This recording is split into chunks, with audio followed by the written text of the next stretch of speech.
Yo, yo, yo, what's good, everyone? The boys are finally back up for a little break. What's going on? Hey, What we it We do? back, we back. back, we're back, we back We in this back. joint, we back in this biz. Yeah. So as you can see tonight, it's just not me. We got the big three tonight. We got my boy Dr. Esquire Dave over here. What up? What up? What up? And then we got one of North Carolina's finest, my boy C Note. What up with it? And Dre from PG. And look, we know we took the break, and we know we promised y'all last episode that we wasn't going to cover no more basketball talk because football season here, college football 25 drop, NFL preseason is going on right now. But look, man, Fuck that. look, What I saw today got to be talked about.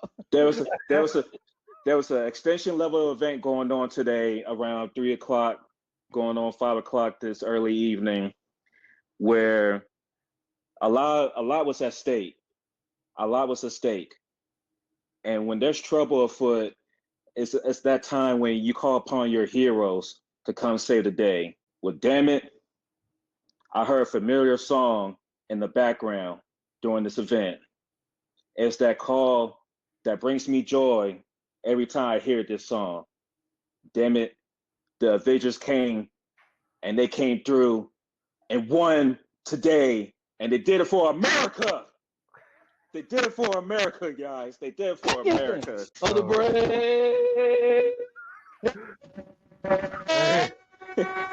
Yeah. America. Go ahead. Look. If y'all haven't been paying attention, you probably missed out one of the most epic games, most epic comebacks, and not only in USA Olympic basketball, but basketball games history, period. I mean, I don't know where y'all was at around 3 o'clock, 4 o'clock. I was at the barbershop, as y'all can tell. I was getting my fresh fade done, you know what I'm saying? Getting that fresh cut going on. But, man, let me tell y'all, when I say I still had nerves probably like 2 hours after that game, that joint was for real. So if y'all not understand what's going on, USA basketball win against Serbia earlier today in the semifinals of Olympic basketball. Serbia had us up down there by 17, 18 points and up 15 in the third quarter. But USA came back and prevailed and won by 4 at the end of the game.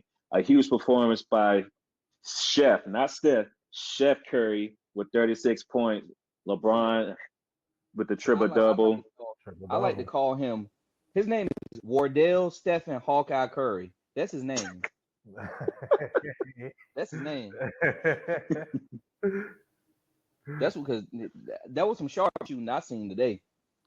Look, man, notice every Avengers movie, all 4 of them, the times they won, Hawkeye was there. I'm just saying. Hawkeye never lost a battle. Hawkeye's team never lost a battle. Have you seen Clint and Stephen in the same place at the same time? That's all I'm gonna say. No. I never saw them together. Same person. Nope. No. But Dave, man, when I tell you, we was down the first half. I ain't gonna lie. It was crazy because I checked the score, like it was 54-43 at halftime. I had to look at that joint like, Dave, what? Dave, like it was ugly. Yeah. I was like, is the flag on the right side? Like, what? Huh? What? Dave, for 3 quarters, these Bammers could not miss a 3 to say that. I swear they shot like 55% from 3 for the first 3 quarters. Like, they literally could not miss a 3. And I'm talking about all 5. You want to know the worst part about it? We can't even say the refs did none this time. No. We was doing this all to ourselves.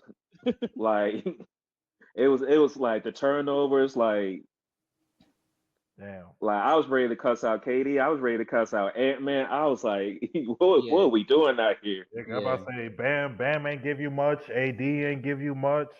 Foul trouble. Didn't do much. Bam do nothing. No. Booker, he played some defense in the fourth quarter. Yeah, I guess. Holiday, and hit the clutch shot. Drew Holiday had 7 assists, but 3 points. No, Drew He started had a clamping. time of 3. He had a time of 3 in Yeah, he had the a time of 4-2. 3, but Okay. he started clamping. He started clamping in the but second half. That Embiid second had half of the third 19. quarter. Embiid No, had 19 to go with. the three, Steph. the three players that have been getting criticized the most throughout this Olympic runs: Jason Tatum, Stephen Curry, Joel Embiid. Two of them had the performances. No, all 3 of them showed up. All 3 of them show up. We needed Steph shooting. We need Joel Embiid to trust the process again, and we need Jason Tatum to stay the hell out the way. All 3 big performances out of 3 PTP players right there. All-time performances from all 3 players right there. I mean, That's how we got the dub today. I don't even see Tatum on the box. Tatum ain't even on the box score. So, No, he did the job. He passed the towels and the Gatorade. We needed that from him. We needed the hand claps. We needed the motivations. We need the Naruto speeches from him. Generational from him. Steve Kerr trying to break up the Celtics, See, man. No, like Jason Tatum put on his best Deuce performance, and that's what that team needed today. We need him to sit down and clap hands throughout the whole game. That's all we needed from him today, man. But that fourth quarter was beautiful, man. Cora, tell him that fourth quarter was beautiful, man.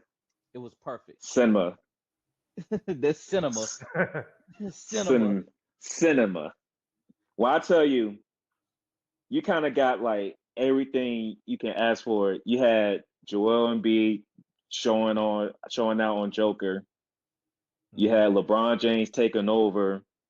You have Steph shooting, and then finally Easy Money Sniper found his bullets and got the cooking. He even crossed somebody over into a jumper, which like, and then he played defense, and he had one of the key turnovers in the game that kind of sealed it for us. Like, whew, man, like it's so much going on in this game.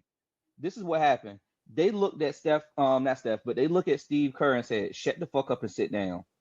We're not running set plays. We playing street ball." Hey, that's what happened. Hey, yo, did you see what they playing the for? Hey yo, swear to God, there's a video though where there was a video. Melo told Katie just get a bucket. He said, "Fuck that offense, bro." Melo waved everybody off for KD. Damn. It was a connection. That shit was a connection. That's why I say it was beautiful. You had the purity of the basketball. You had the street of basketball. You had the essence of basketball. It was just like that fourth quarter was just peak cinema, dog. Oh man, I'm glad I got Peacock. I'm about to watch the replay of this shit after. You got to, man. I'm about to watch that shit. Now, shout out to Serbia because my fear, and why I said all day in the group chat was like, we need to dial in. We need these big folks. Because this is our third time playing this team. Like the exhibition was one thing, and then pretty much in Serbia mind, they was thinking they was the first half of KD playing basketball from really being in the game, and they're the team that kind of seen this group the most out of all the teams in this bracket. So they came in with a confidence, and Joker has been stepping up his play since the pool play, and actually since he been kind of getting in shape playing the exhibition games himself. So and even KD was with me. It's like it was a kind of a fear of nervousness coming into this game because it's like they're not gonna fear us. People believe Joker is the best player in basketball in the world right now. So you got a team with confidence with the best player in the world right now. And it was like hella legacies on the line. You talking about Steph trying to get his first and only gold medal. You talking about another Joker versus Braun matchup. You got KD, Mr. Olympic on this team. You got all these young players. Like, can you imagine like Joker, the so-called best player in the league and so forth, best player in the world, beating this America team? Ooh. Like a lot was on the line in this game, man. But we came up on top, dog. Like it was just a crazy game, man. Yeah, I mean, I think about it like this because you go back to Brazil. Brazil was no match, and you mentioned this is the third time that USA played Serbia. And what's the chances of KD hitting 9 shots in a row again? In this third time. I mean, it can happen again, but the chances are not as likely to do that. It's hard to beat a team like that 3 times. Yeah. So, I get that, but I felt like after the Brazil game, things had started to click, and I felt like there was going to be one game like that where it was going to be a 30-plus margin of victory, and I felt like the time in which it came, I was like, all right, things are going to click. Maybe they're just going to start fast, get on a roll, and that's how it's going to be from here on out. But I was shocked to see them down, through 2 quarters and even through the third quarter. I was shocked, but something in my head was like, they're going to come back. Like they're not going to lose this game. Like LeBron made a decision during exhibition, after that South Sudan matchup. I feel like LeBron made a decision like, we not letting no close calls happen again. Like we not about to let this shit happen again. Like when LeBron decided we're gonna do whatever it takes to win gold, I was like, look, Team USA got it. So I was a little shocked to see it. But let me tell you though, during that first half, there was a period where it felt like they was really about to get blown out by 20. You was like the way how crazy high Serbia is, and Serbia is a discipline. Like Joker's their best player, but they got Bogdanovic, they got Boban, like they got players, and they got like a couple of other shooters, and one dude was crazy hot. Like he had 15 in the first half, he was crazy hot. Yeah. But what happened was and this was another thing, Bron went into 0 thought 30 mode because Boban hit a 3, and then he looked at Melo and he hit his Melo celebration in his face. From that moment on. Well, after that moment, and after he did that, him and Bron got into it, and then Bron locked in after that. I was like, uh-oh. It was like the last minute and 15 seconds of the first half. Oh shit. Yeah. That's what I'm saying. It was street. It was street. Shit was changing. This is how I knew shit was changing. It was like less than 10 seconds left. Bron was bodying them down in the paint. Turn around. He hit the little turnaround jumper, and he got fouled. Went to the line. I was like, oh, they're gonna come back in the second half and do some damage. I already knew what time it was, but they just kept going. Nobody would lock in with Bron but Steph.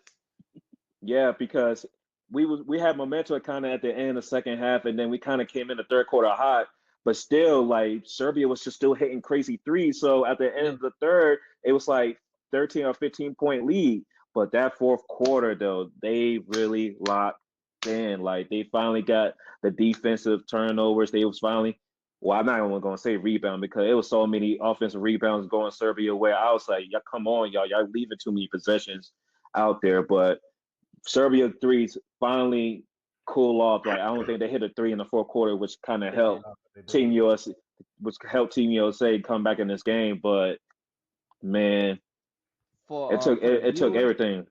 For the viewers, for the listeners, and for Dave, and you're gonna see this. Like the best way for me to describe this: the first half was Avengers: Infinity Wars. The second half was Endgame. Okay, yeah, that sounds about right. Cause you're gonna be sick in that first half. The first half. And it's funny. It's kind of funny poetically. Like when Embiid had that big dunk in the fourth quarter, that's when like Black Panther came out the portal. It was like Mbappe, Mbappe. You see it. Mbappe. You see it. You the parallels are so crazy, man. Oh, you see it. Oh yeah. I see the three big names on this team, Steph, Bron, and KD, they played the 3 big roles of when they came out and they was going against Joker, Tony, Cap, and Thor. Like it all lined up so perfectly, man. Like I promise you, today was the first time I've gotten that feeling since watching Endgame. I felt like I was watching Endgame all over again.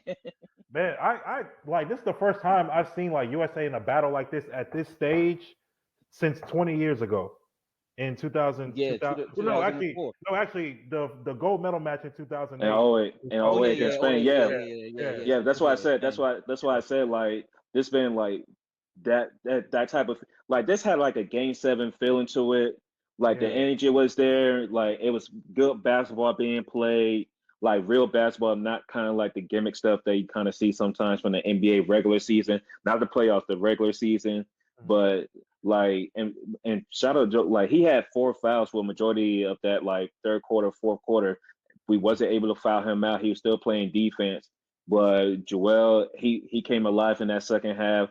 Steph was still hot throughout the whole game.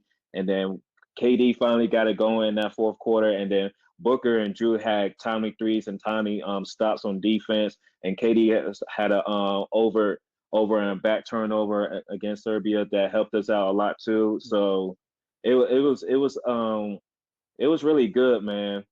The switch of defensive strategy that USA had was kind of risky because it was a lot of jokers switching over to a smaller player. He's already like backing people down in the paint and already like being a bruiser and stuff like that. But when you imagine him be on like Booker and KD and stuff like that, that's a huge mismatch for us. But we took that gamble. It worked out for us in the end because they couldn't hit any more threes because we was switching over the top. We wasn't going under screens anymore. So that kind of helped us out.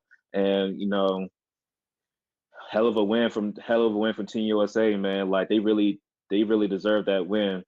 They really did. Everybody on their role. Look, like if you know the makeup of the team and you know what everybody's role is, you can predict what they were doing. Like you had Drew and Derek White out on the wing playing defense like crazy. That fourth quarter, they did not let anyone shoot. KD being KD. Like we've talked enough about him, Steph, and Brian. But you also got to get that love to Joel because Joel was doing his thing as well. Everybody was playing their roles to the perfect point. Like you know how much we love Ant. Ant wasn't really doing everything, but Ant did what he needed to do. Book did what he needed to do. Book played defense, and we always forget that Book actually can play defense, and he showed that in this game. Yeah, for sure. And this was like once again, this was not no coaching thing. When they was following what the clipboard said, Dre, where your clipboard at? They were down. I don't got it on me, man. Hey, don't tell me that X's and O's made them go down 20. Don't tell me that. Don't tell me Steve Kerr. Steve Kerr, man. You know how I am about coaching. Don't listen to them, bro. Look. Every time they went to, they was talking about what's going on in the USA Hub. They was talking about, Steve Kerr just keep giving them positive reinforcement. I was like, man, so he over there giving Naruto speeches over there. I was like, all right, man. Hey, nah, man. He ain't saying nothing, man. Yeah, he ain't saying shit. I need an Optimus Prime up in that motherfucker. Hey, man. Only I need they should have played that damn speech at halftime from the first Transformers movie. That's all they needed. Look, man. You hear the Linkin Park come in at the end. Look, Captain America led his troops today, and we got the dub. Now we got to play France in the gold medal match. The toughest road game of all time. This is gonna be ugly. This is gonna be 8. It's about to be 5 on 8 out this bitch. More like 15,000 on 8, man, because that crowd's gonna be stupid. Oh no! That crowd. Hey, the French people are already rude, so I can't imagine. I'm saying. There's gonna be some foul stuff going on Saturday, dog. Like Boston, I already know it. This shit's like Boston. 10 times worse than Boston. It's gonna be ugly. It's gonna be ugly because we already seen plenty of times how these refs be giving France some favorable calls. Like it's so blatant. I just gotta think that we're gonna lose about 5 to 10 calls playing this final matchup on Saturday. I'm gonna be real. Joel gonna get fouled out. I'm already calling it. Yeah. And you already know foreign niggas play different when outside the NBA. You already seen it. You already seen it throughout this tournament, man. Hey, I'm gonna be real. They always play different. I ain't worried about Fournier. Nah, he gonna get locked up. He gonna be in jail. Nah, like Holiday and White, they locking 2 guys up for sure. I think as long as USA don't let Wemby go too crazy, like I'm not saying like going off with points, just like Wemby in these medal rounds, he's been making like plays that be having you like, how this like. Is this the future? Like he be having you stuck because it's like this dude is 7'3" with handles. He can hit a jump shot, and then of course you already know he's coming with that defense. So he's giving you like 2 to 3 plays a game where it's just like, what do we do with this? So America's on top of that too, like with America. America's just gotta make sure they got box a man and be like, look, man, Yeah. it's not your time yet, young blood. This for America. Like this is what we gotta do. They gotta contain that shit. And I'm And hoping the French don't think to go to the bigs too much, which I'm not worried about both bigs, but only one big.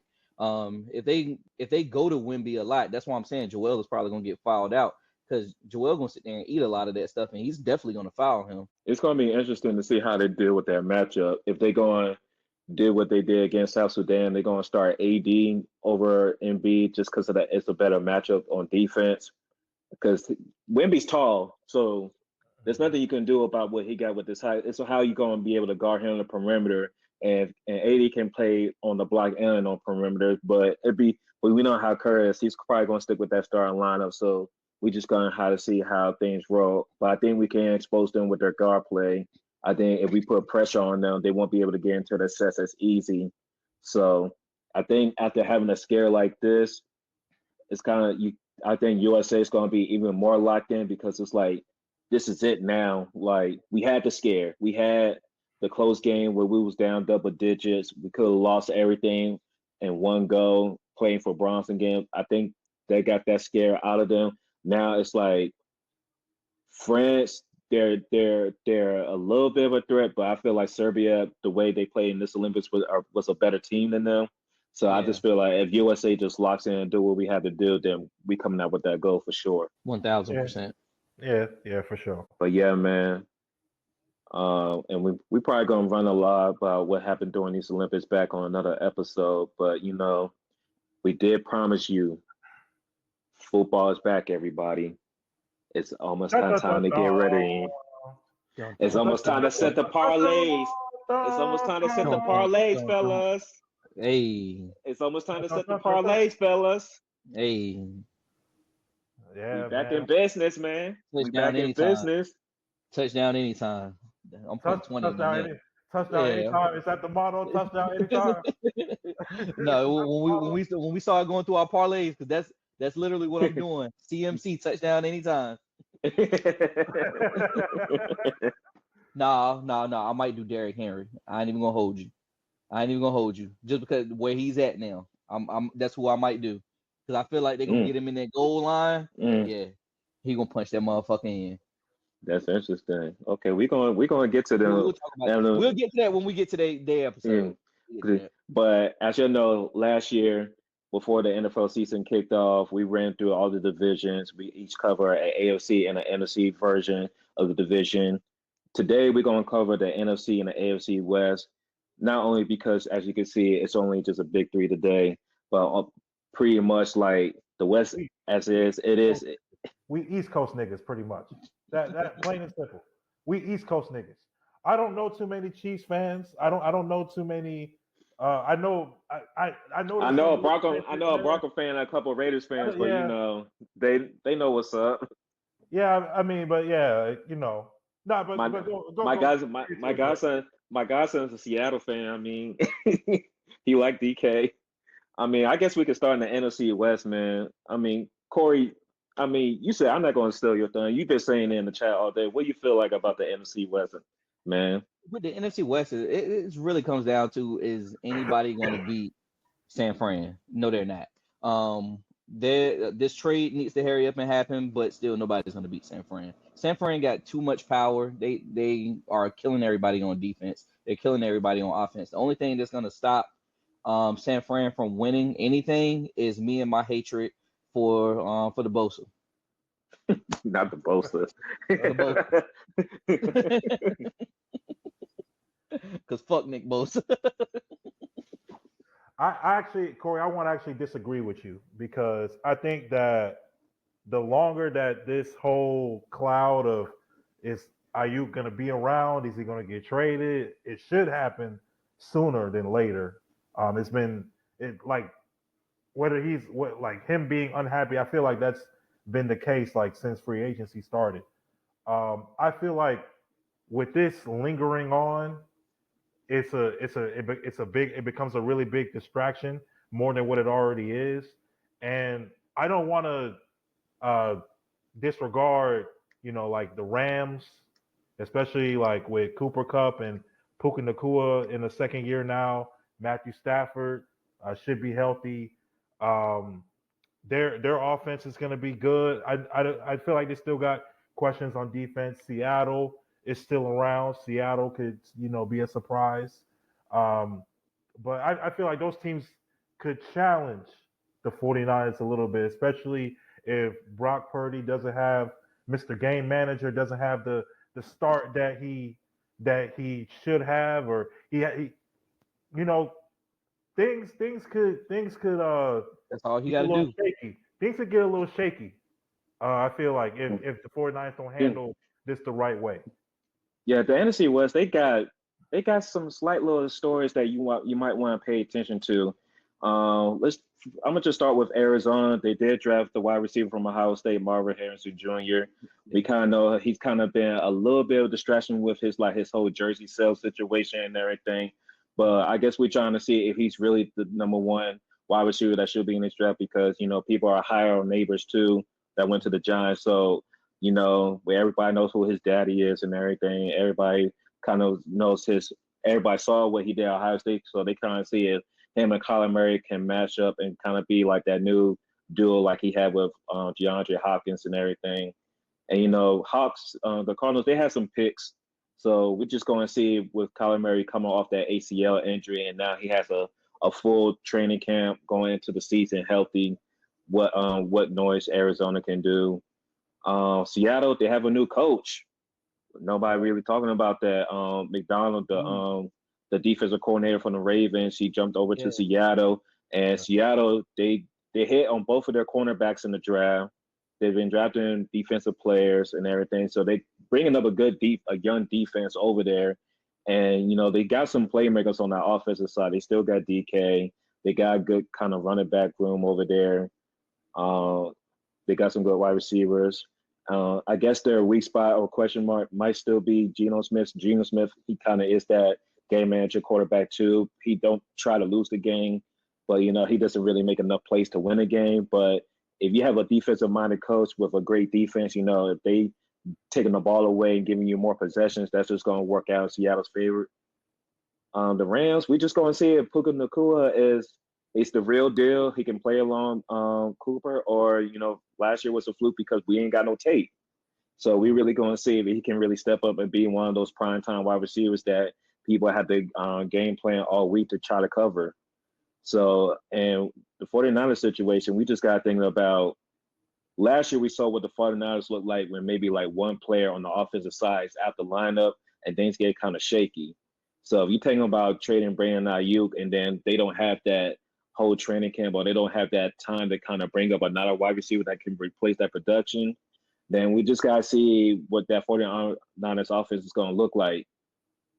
He is going to be probably like the easiest piece you can replace because he just plays wide receiver. Debo, he plays running back, wide receiver. You got CMC that catch the ball out the field and run in between the tackles. But Ayuk, and throw it. That man is the offense. But Ayuk been having good 3 years at the wide receiver. So I don't think that's just somebody you can just replace right away unless 49ers, the receiver that they just drafted, he can make some noise. But it's some interesting stories. But like I said, 49ers should be the favorite and not coming out of Division One, the favorites to make it back to the Super Bowl. Again, it's not really looking that interesting in the NFC as a whole. There's been some slight moves made, but I mean, if who really are a threat to the fire outside, maybe the Eagles.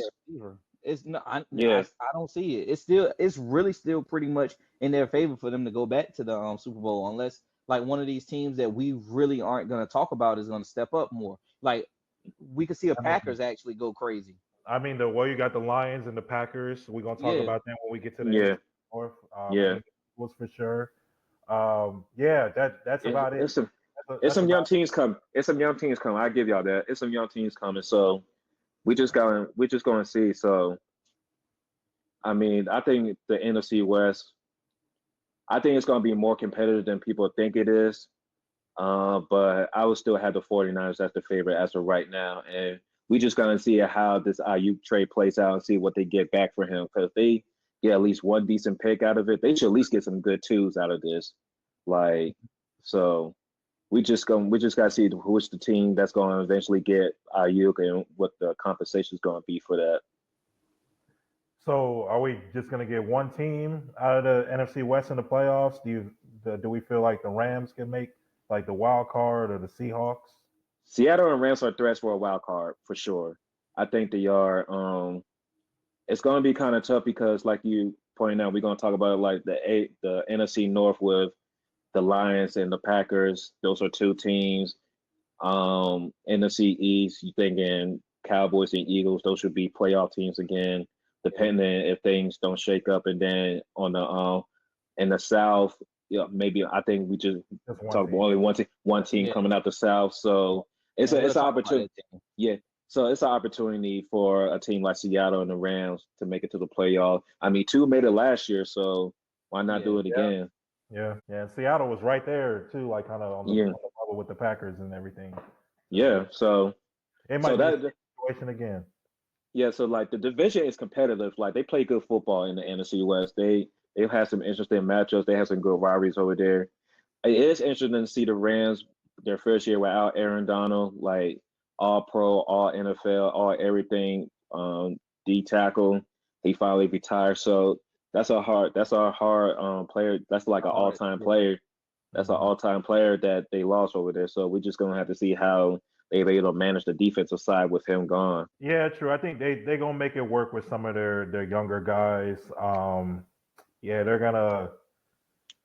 Yeah, they got well on the offensive side. They got Blake Corum from Michigan. I think that was a good pickup. On the defensive line, like I guess like that front seven, Kobe Turner, a rookie that they got this past draft.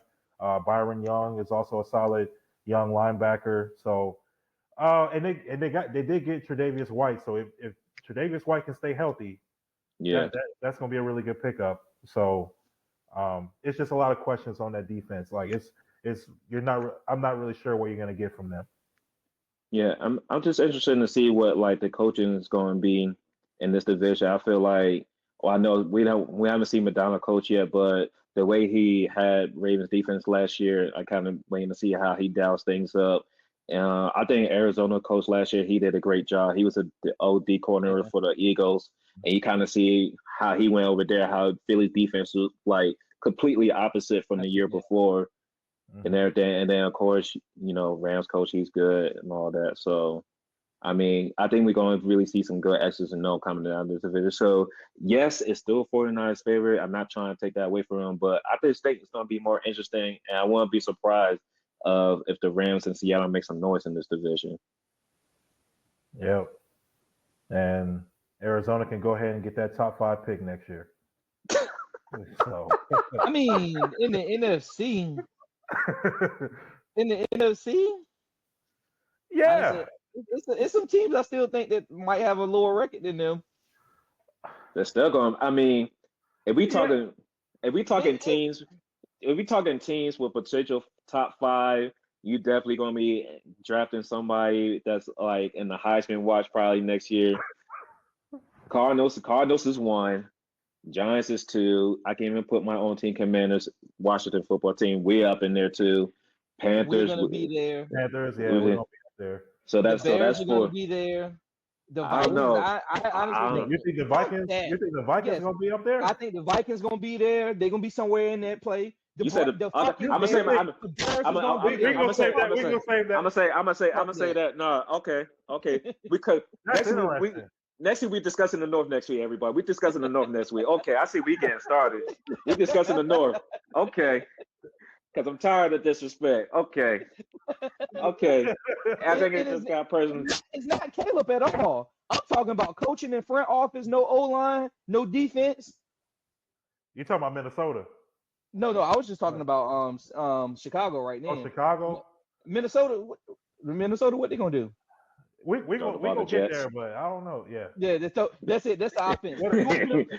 You open up the playbook, it says throw the ball to Jets. Basically. And Hawkins, Hawkinson. And Addison. Just throw the ball. Hey, we got So another. Get it in Hey, the air. Somebody okay. there. I got a question, but we're gonna save it for when we talk about the NFC North. I got a question. we're gonna go. Yeah, we're gonna say that. Yeah. Look.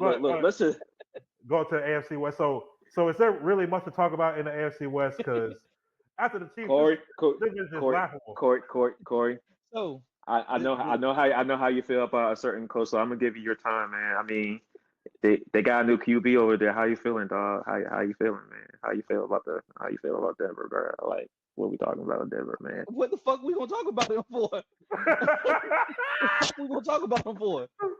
Hey, look, bro. They don't need no burn on this platform. They don't need no fucking burn. They got Bo Nix. I mean, they got Bo. They got Bo. They got Bo Nix, man. They got Bo. He went to the Pac-12 championship game. I can't believe I'm hyping that nigga up like that. He was playing for wins. He was playing for wins and not for clicks, Corey. Man, fuck all that. Fuck all that.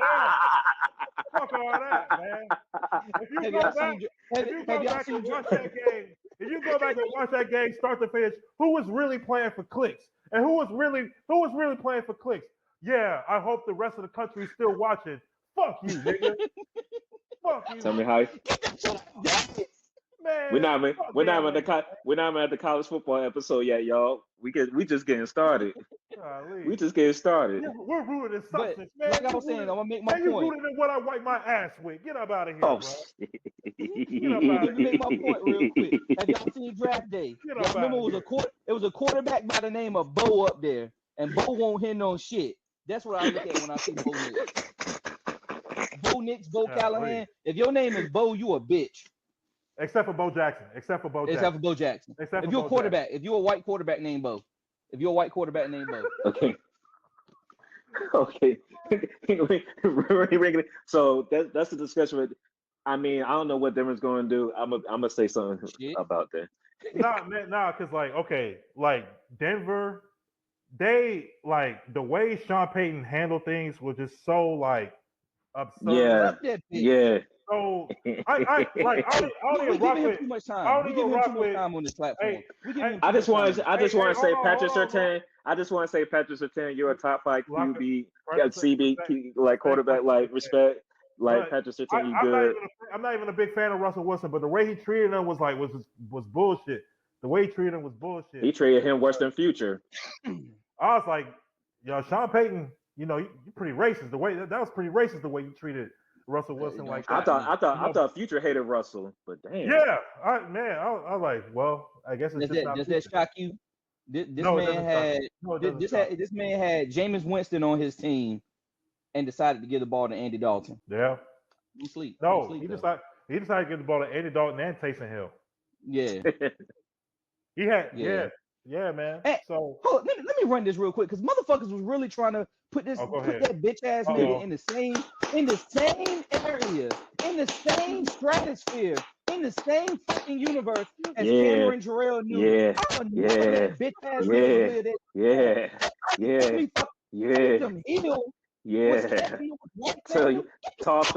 Talk to him, Corey. Talk to him. Talk your shit. Yeah. Pissing me off, man. I ain't taking that shit no more. Look, man. Outside the Chiefs, obviously, back-to-back champions, three rings in the last 5 years, going for a fourth in 6 seasons. Mahomes, Kelsey, that even without Tyreek Hill, it's been 2 years since Tyreek Hill left. With all the Rashid Rice in and out the news, got cases and all this shit. Just still the favorite. You got to see all the good shit on here, man. Yeah. Everybody else in the division is rebuilding, man. The Chargers are rebuilding. This is a nice looking jersey. I'm just showing this off. Yeah, it is a nice looking jersey, man. That's an MVP. That's a Hall of Fame jersey right there. Hey, all I'm gonna say is I seen the Chiefs win when they had somebody on their team point shaving. Because you can't tell me Kadarius Tony won't point shaving. Hey, no. I mean, look. I mean, from just to get the discussion out the way, the Chiefs had wide receivers dropping balls left and right. The Chiefs weren't the number one seed. The Chiefs had distractions from all sides, from the Taylor Swift saga to them things going on off the field, people's families getting arrested for games and stuff like that. Yeah. They still won the Super Bowl. Down the last 3 games. Yeah, still came out and won. Yeah, because the 49ers didn't know what the fuck the overtime rules were, like some bitches. You had 2 weeks to prepare for that Super Bowl. You can't tell me you didn't at least take 15 minutes, 15 to 30 minutes to go over what the overtime rules. Okay, so if this game happens to go to overtime, what's our plan? What will we do? We talking about the dude in 2 straight Super Bowls that he was in when he had the run game working in the 4th quarter. He was like, "Yeah, we're gonna just throw this rock." 3. No excuse. Yeah, Atlanta at New England against the Chiefs back in 2020, and then this past season, 3 times in a row you had the lead. Whether he was the head coach or offensive coordinator, you had the lead, and you went. We all know Cal calling them plays. You went away from running the ball. So it's a pattern. Mm-hmm. This is what he is. This is what he does. Getting back to the Chiefs, and it's one thing, and we talked about this in the group chat a few days ago whenever they did the NFL top 100 players. This is the one thing that they did. You never give a all-time generational player that has won a lot. You never give them a reason to be motivated. You never put a chip on their shoulder. Like everybody watched The Last Dance. What the fuck did Mike say? I took that personal. The NFL, you are on notice.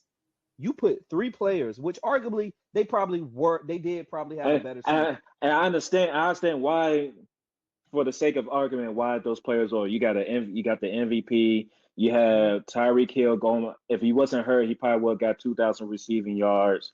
I don't know who's the third player over him. I don't know who. You had the best running back in the game, CMC. Oh, CMC. So CMC. So like, I get it, and honestly, those were my top 3 MVP picks from last year anyway. So I understood the metrics what players were going for and stuff like that.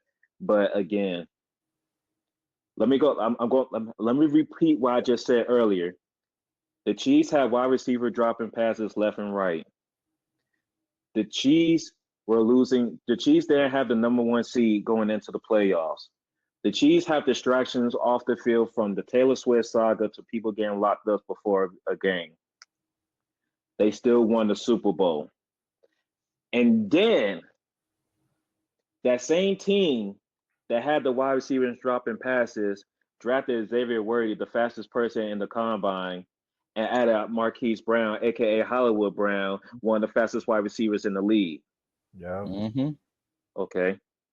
The same Chiefs had a team in Las Vegas pull out their stupid Kermit puppet and made jokes. But y'all ain't been to the playoffs since how long? This same team has a healthier Travis Kelce coming into the season right now. Mm-hmm. Still got things to prove. This team re-signed Chris Jones, the now best D tackle in the league. They only lost 1 player, but this ain't Chiefs. They lost Tyreek Hill. They lost Orlando Brown Jr. They lost a running back. They lost a guard here, a player there. And what did they do with that? Went back-to-back championships. And Rashid Rice still in court, right? Rashid Rice got like 4 game suspension or something like that. I don't know that they didn't even say his suspension yet. It don't even matter because they probably drafted his running back anyway. They still got Clyde. So so what we do? So you just giving him a 4-week vacation. Yeah. He's gonna be less wear and tear. Yeah. Yeah. Once again, and you go out and you put that chip on Patrick Mahomes' shoulder. And Patrick Mahomes looking for that season like he had when he first was taking over the starting role, like 50 touchdowns, that 5,000 yard mark, something like that. He had another good year, but like the last couple of years, regular season wise, it's kind of like, okay, these are cool. These are cool. These are cool and everything, but he's ready to like, I want 45,000. That's true, but I think he's going to try to come out and get like 4,500 plus, damn near 40 touchdown type season coming into this joint. Like I think. Listen to what you said. Listen at the players that they have now. Like if you got two speedy wide receivers like that, the only thing he has to do is just wait to see who's going to run the farthest. Yeah. And immediately after winning the Super Bowl, it was like, oh yeah, we want a three-peat now. We want a three-peat. So they're keeping themselves motivated. Yeah. This is a team that's locked in and knows that what's in front of them. They know the history that's in front of them because nobody three-peated in a minute. So exactly. And shout out to Andy Reid because Andy Reid just being a phenomenal coach. Like he's really been showing his X's and O's since he got to Kansas City, especially once he got the quarterback he needed and a Patrick Mahomes to kind of put everything together. Yep. Yeah, real live. There may be only one team that comes out of this division to get to the playoffs because everybody else. I say this like this is a mantra that like I think of, like I go with in life. There's three types of people. There's the person that makes things happen. There's someone that does like waits for things to make things happen, and there's the third person that doesn't even know what the hell is going on. There are three teams in this division that don't even know what the hell they're doing. Like so, like Broncos don't know what they're doing. The Chargers. They don't really have Keenan Allen is gone. That wide receiver room is very questionable right now. Defense, I don't really know kind of much what to say about that. Justin Herbert is coming off injury. I'm interested in the Chargers though. I'm interested in the Chargers just because of their new coach. Like Jim is a how he does it. It's gonna take this year. It's gonna take to. I think, but I wouldn't be surprised the Chargers win more games than people give them. Like I want to see what their over and under in games for this coming into the season is, because I think they might reach it or might get one above it. A lot of folks got them third place, coming in third place in the division. That's respectable. I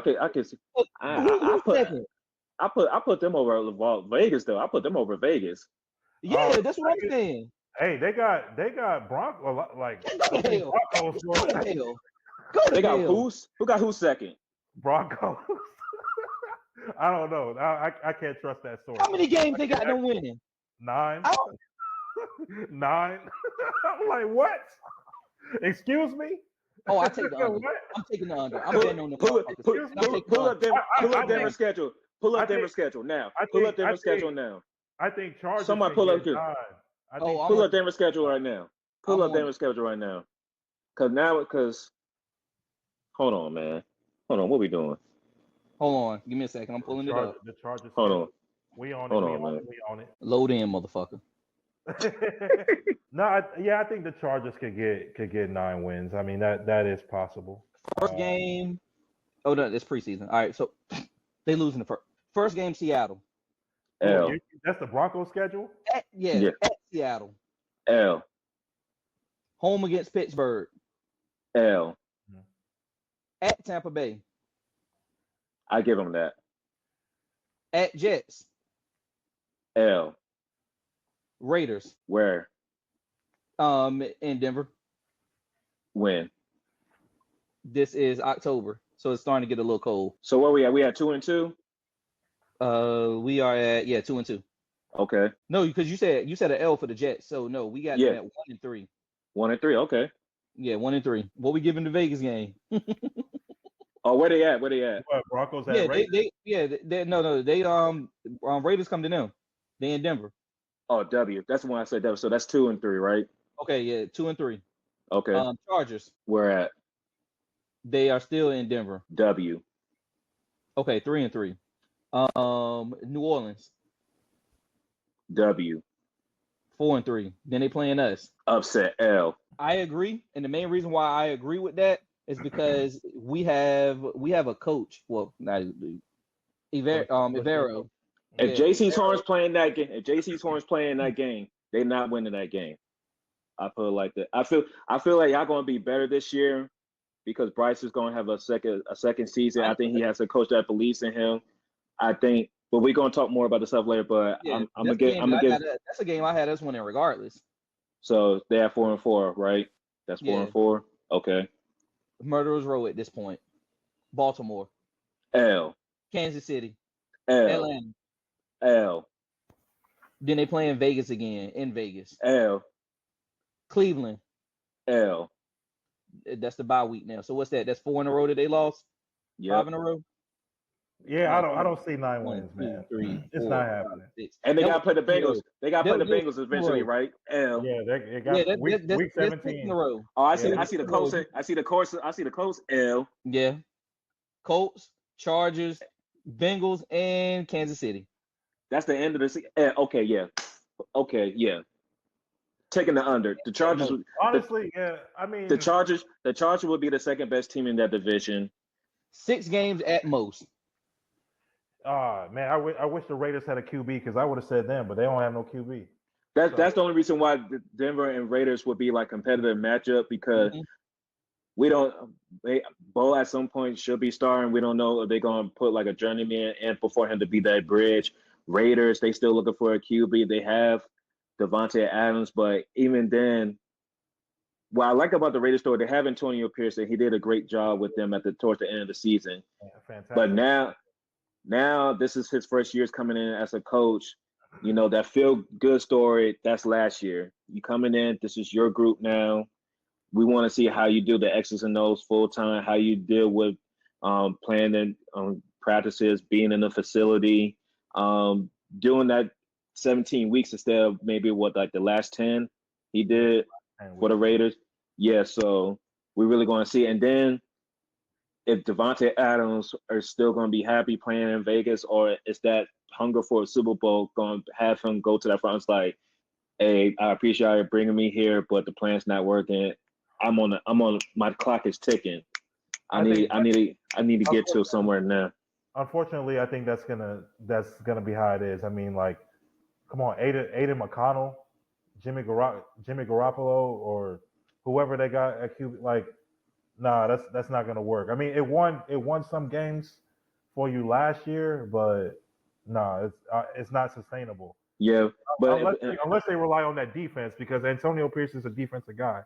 So yeah, but I got to see some changes out of them because they was kind of like that feel goods, like the story like the Giants did with they had their new coach. They was winning games off of like off of spirit, camaraderie, and everything. Like everybody coming together. Like that's how the Raiders was doing towards the end of the season. But now everybody, new coach, new program, everybody's gonna be looking at y'all. It's like we ain't gonna be trying to lose to the Raiders. You know, they kind of coming in with some momentum. So this is gonna be a whole different like type of ball game coming into the season. So that's what I'm interested to see out of Vegas. But having Broncos as the number 2 team just because they drafted Bo Nix, I haven't seen enough. I haven't seen enough in Bo Nix. Like, maybe give me a couple preseason drives before you make that prediction, man. Like, I understand he took Oregon to the Pac-12 championship game, but I'm excited still because they want to be high. Justin Herbert's still there.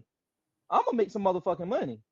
Cause we know Jim Harbaugh, he's a quarterback whisperer. Like he gets the best out of his quarterbacks. Like he got freaking JJ McCarthy drafted in the top 10. Like this is what he does.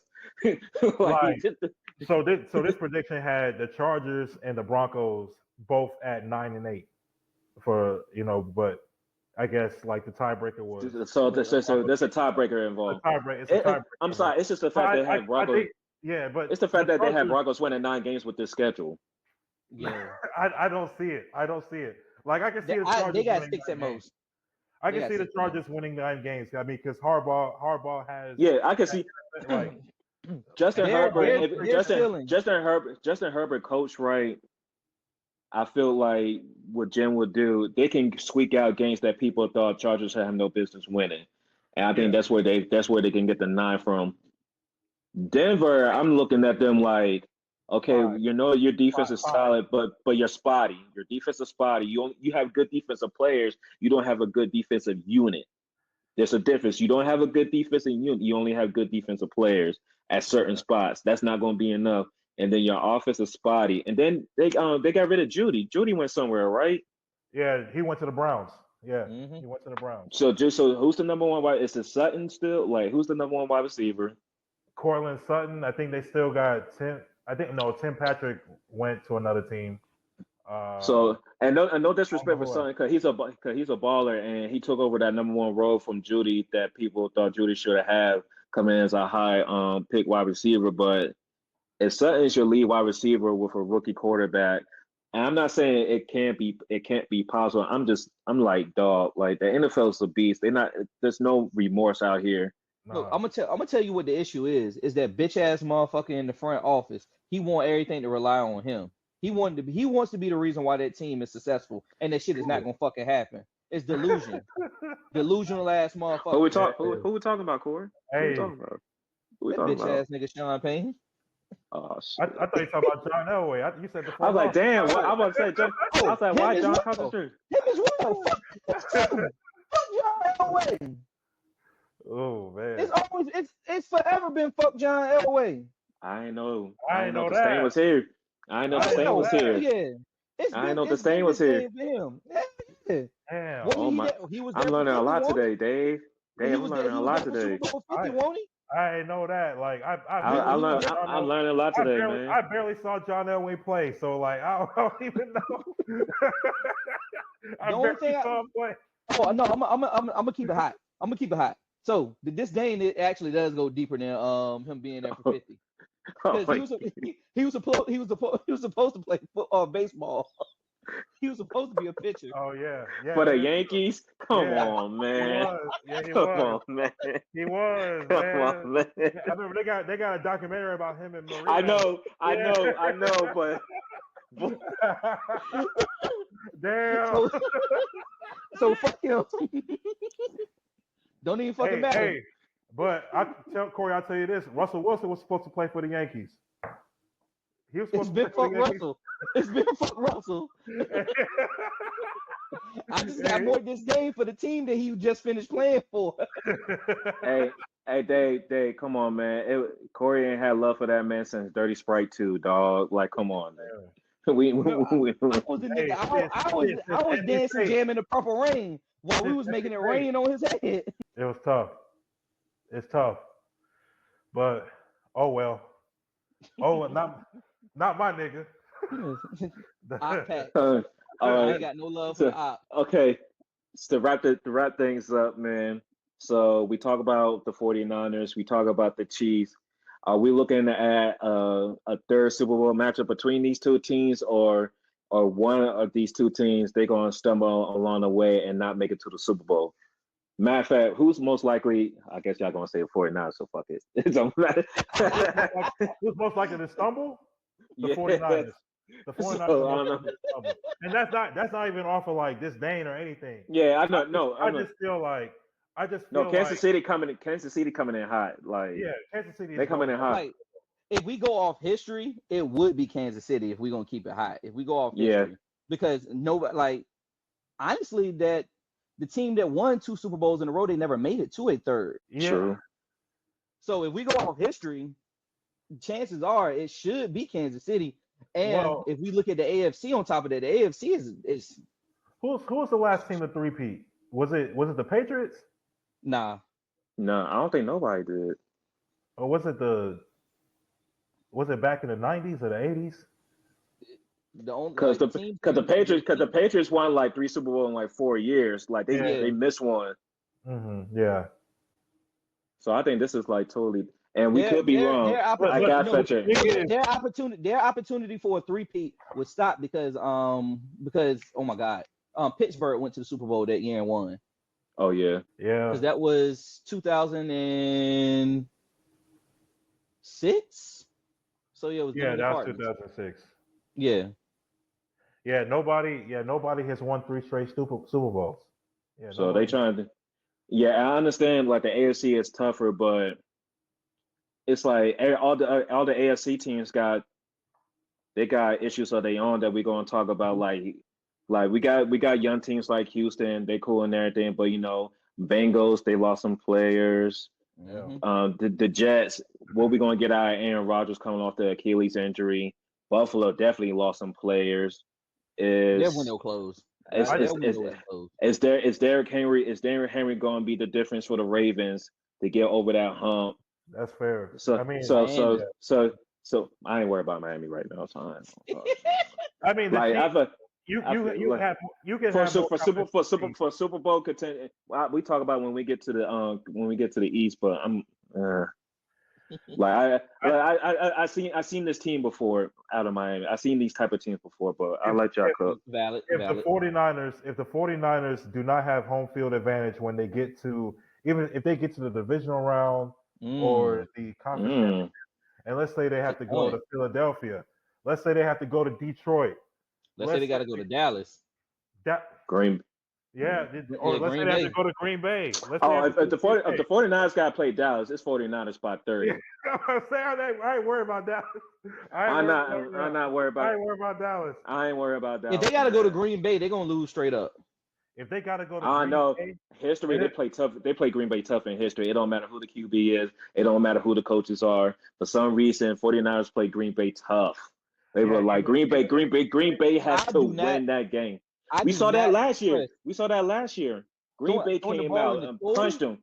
It took some momentum. It took some missed field goals and some. Yes, that was like Green Bay did some young team stuff that cost them that game last year. So hey, I don't know if 49ers want a motivated Green Bay. But if they go to Detroit though, if they got to see Detroit in the conference championship, I'm going with Detroit. Yeah, I'm going with Detroit. They ain't gonna have number of pimps up in the stands. The sauce is gonna be too hard to go. Yeah, it's gonna be different. They definitely playing. Bring in Eminem. I'm about to say they definitely bringing him like the Bud Crawford Spence fight. Like it's gonna be banana. It's gonna be banana. It's gonna be like Future and Jeezy at Bank of America back in 2015. It's gonna be just like that. Take me back. I saw that pic. I was like, "Oh, we good. Okay, we good." We really had Pluto and Snowman on the sideline. Take me back, man. 2015 was a time. Y'all had the sauce, man. I was happy. I was happy for y'all from a distance. I was like, look at my friends with the sauce. Look at all my friends being happy. I wish I could be like that. It's like that Vince McMahon meme. Like he was special. That's how I'm gonna feel about that USA Serbia game once we win that gold. Hey, talk about it. Woo! Oh man. But look, before we wrap this, I need that shit on DVD, and I need Steph, Brian, KD. I need all of them to sign that DVD. That's how I need the commentary unedited. Yeah. Raw, no homo. Pause. I definitely need to hear the shit they was talking over in the huddle. You can't sit here and tell me Steve Kerr was just giving them positive affirmations and shit, and KD was letting that go. Oh, he was, but they weren't listening. I seen them. Yeah, Brian was over in the corner, just like I got it. I see him do the shit when KD and Steph were on the Warriors. He was just talking. He'd be like, "Go on, my son. Go on. Don't worry about the first half." Like, shut the fuck up, please. Like, man, come on. What? They ain't even motivating the 8th grader. Come on, man. It probably was pissing them off. That's what got them locked in. Get my coach to shut up, man. God damn, he's still talking. But before we end this episode, any last words, any shout outs we need to give out today, man? Shout out Simone Biles. Shout out to all the everyone that's won gold medals in Paris so far. Hey, we lost yesterday, but shout out to the Nigerian women for making it to the quarterfinals. The first Nigerian team, men or women, to make it that far in basketball in the Olympics. So shout out to them. Shout out to USA women for getting to the semi. I'm sure they're gonna win gold too. I ain't even worry about that. Shout out to who else? USA women's soccer. A couple overtime victories so far. They got the gold medal match against Brazil this Saturday. So yep, that's gonna be a good one. Yeah, shout out to everyone who's won gold, man. Yes, the Olympics have been a vibe. This is one of the best Olympics I've ever seen. Corey. Shout out to Ledecky. First and foremost. Katie Ledecky. She doing her thing out there. Hey, shit. No, hey, Noah Lyles, you still a bitch ass nigga. I don't care. Oh damn, man! Come on, man. He won 100, bro. He won 100. Come on, man. I will say the celebration he had where he was like, "I told you, America, I got this." That shit was hard to me. That shit was so hard to me. But he's still a bitch, bro. Like I like he's still a buster, bro. I can't get over the fact, bro. And he won bronze, like because he was sick, like. So, yeah, COVID apparently. Yeah, so, and we're gonna talk about that because that's just egregious. That how France. I hope you never host another Olympics again. Y'all been horrible behind the scenes. Y'all know what y'all been up to. If y'all see this, I don't care. I said what I said. We won't get to y'all bitch ass niggas later. And Jamaica, I know y'all didn't qualify for the relay, but please don't spike our drinks the next time we come over. We come in peace. Yeah, don't spike. We come in peace and don't Salt Lake City us with the pizza and shit. Like don't do that to us, bro. Like look, Dave, look. We come in peace. We always come in peace. We're just coming with some gold medals and tracks, baby. Hey, you gotta respect. I'm doing this for Ant-Man real quick. Shout out to the U.S. Table tennis team. Shout out to them. Yeah. Yeah, I know you said Ledecky, but just shout out to the whole U.S. swimming team. Yeah. Way to show the outs who we really are out here. Fuck Australia. Sure. They talk all that mess, talk all that noise. Where y'all at now? Hey man, it's funny. The girl that was talking all that stuff about how they have like USA has so much pride. She didn't even qualify like for some of the races, yo. Look, I thought she was a reporter. I didn't know she was an athlete. Did you want to know what happened?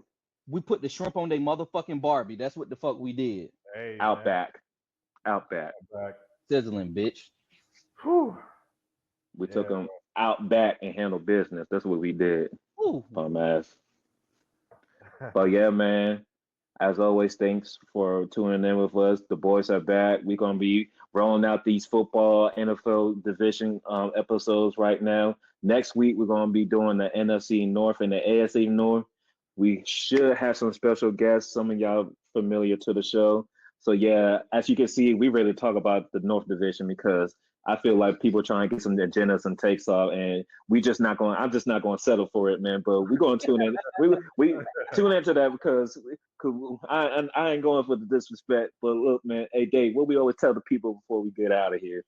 Like, share, subscribe to the pod. Thank you everybody who has subscribed. If you're watching on YouTube, hit that subscribe button. If you're listening on Spotify, Apple, Google Podcasts, YouTube Podcasts, any other podcast streaming platforms, make sure you hit that follow button. Thank you for listening to us. Thank you for watching our episodes. Thank you for listening to them. Thank you for watching our shorts, everything that we posted. Thank you for following us on Instagram, Facebook, Twitter, X, whatever you want to call it. We appreciate you. We're going to keep this content going. We're going to be back. We're going to be back in the arenas. We got some things planned. So just stay tuned. We're coming up on 50, ain't we? We're coming up on 50. Yeah, we're coming up on 50. We're coming up on 50. We kind of technically at 50 because we had some special episodes, but so we up there. We're a year plus strong right now. So we've been in this game and we just gonna keep getting shout better. Out to consistency, y'all. Shout out to consistency. Consistency is key, man. Consistency is key. But before we wrap out, shout out to the bros that couldn't make it onto the pod today. As always, we got y'all, man. Up to the bros, man. Love y'all, man.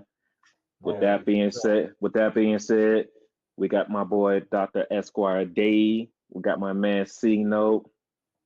This Dre from PG. Assassin 4 sweeping the competition. We out. Go USA.